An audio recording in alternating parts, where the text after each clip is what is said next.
안녕하세요, 6학년 친구들. 즐거운 실과 시간입니다. 이번 시간에는 교과서 82쪽에서 83쪽에 해당하는 내용입니다. 의복은 어떻게 만들어질까요? 두 번째 시간인데요. 우리 지난 시간에는 섬유의 종류가 무엇이 있었는지, 그리고 바느질 도구는 무엇이 있었는지, 그리고 옷감의 종류에는 무엇이 있었는지에 대해서 종류를 위주로 한번 다뤄봤었습니다.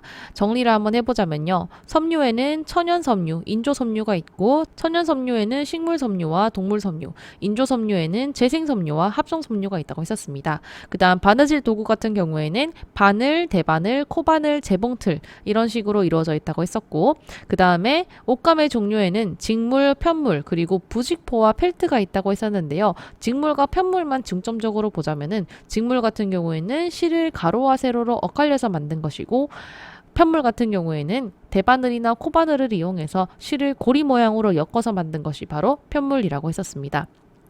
자, 이번 시간에는요, 의복의 구성과 제작의 기본 원리를 이해할 수 있다.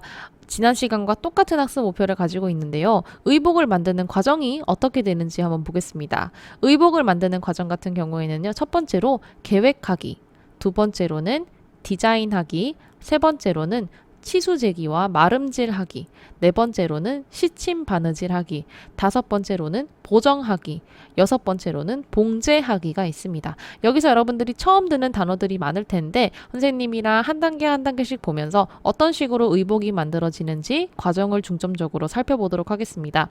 자, 의복을 만드는 과정입니다. 첫 번째로 의복을 만들 때는요, 계획하기를 해야 되겠죠. 그쵸? 옷을 입을 사람의 체형, 그리고 움직임, 특성 등을 고려해서 어떤 옷을 만들지 생각하면 됩니다. 키가 큰 사람을 위한 옷은 당연히 옷감의 길이를 길게 해서 그 사람의 체형에 맞는 바지를 만들어야 될 것이고, 그리고 활동량이 많은 운동선수 같은 경우에는 땀이 잘 마르는 특성을 가진 옷감을 사용해서 옷을 만들어주면 좋겠죠. 이렇게 입을 사람의 체형, 그리고 어떻게 움직이는지, 그리고 어떠한 특성을 가지고 있는지를 고려해서 어떤 옷을 만들지를 생각하는 것이 바로 계획하기 단계라고 할 수가 있습니다. 자, 두 번째로는 이제 어떻게 만들지 계획을 했다면 디자인을 해야 되겠죠. 옷감의 소재를 정하고 디자인을 하는 것입니다. 다양한 옷감들 중에서 직물과 편물 옷감이 있는데, 이러한 직물, 편물 중에서도 천연 섬유로 이루어져 있는 옷감, 그리고 인조 섬유로 이루어진 옷감, 이렇게 옷감의 소재에 따라서 그 소재의 특징이 전부 다르겠죠. 그렇기 때문에 1번에서 계획했을 때 옷을 입을 사람의 특성을 잘 고려를 해가지고 옷감의 소재를 정하고 그에 맞게 디자인하면 됩니다. 세 번째로는 치수재기와 마름질하기인데요. 치수재기는 말 그대로 옷을 입을 사람의 치수를 재고 옷 본을 뜹니다.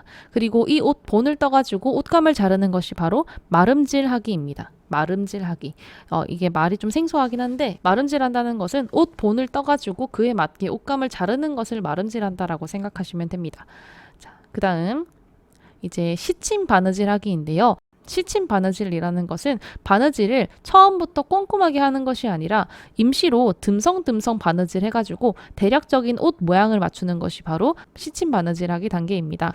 이렇게 옷을 만들었을 때 처음부터 최종본으로 옷을 만드는 것이 아니라 듬성듬성 바느질을 한 다음에 모양이 이게 잘 맞는지, 대략적으로 옷 모양이 맞는지를 옷걸이에 걸어보면서 듬성듬성 바느질하는 것이 바로 시침 바느질하기라고 보시면 됩니다. 이제 시침 바느질을 한 다음에는요, 얼추 옷 모양이 잡혔겠죠. 그러면 이제 보정하기 단계에 들어갑니다. 옷을 입을 사람의 몸에 시침 바느질한 옷감을 대어가지고 잘 맞는지, 그리고 수정할 부분은 없는지를 확인하시면 되는데, 이 선생님이 가지고 온 그림에도 알 수 있듯이 시침 바느질한 옷을 입을 사람의 몸에다가 한번 대보는 거예요. 그랬을 때 이거는 어깨 부분이 너무 커요. 그러면은 어깨 부분을 조금 줄여서 다시 바느질하면 되겠죠. 이렇게 옷을 입을 사람에게 한번 옷을 대어보고 수정할 곳이 없는지, 잘 맞는지를 확인하는 것이 바로 보정하기라고 보시면 됩니다. 마지막으로는 이제 봉제하기인데요. 봉제하기는 재봉틀을 이용하거나 아니면 손으로 직접 바느질 해가지고 완성본, 즉 최종적으로 옷을 완성하기입니다.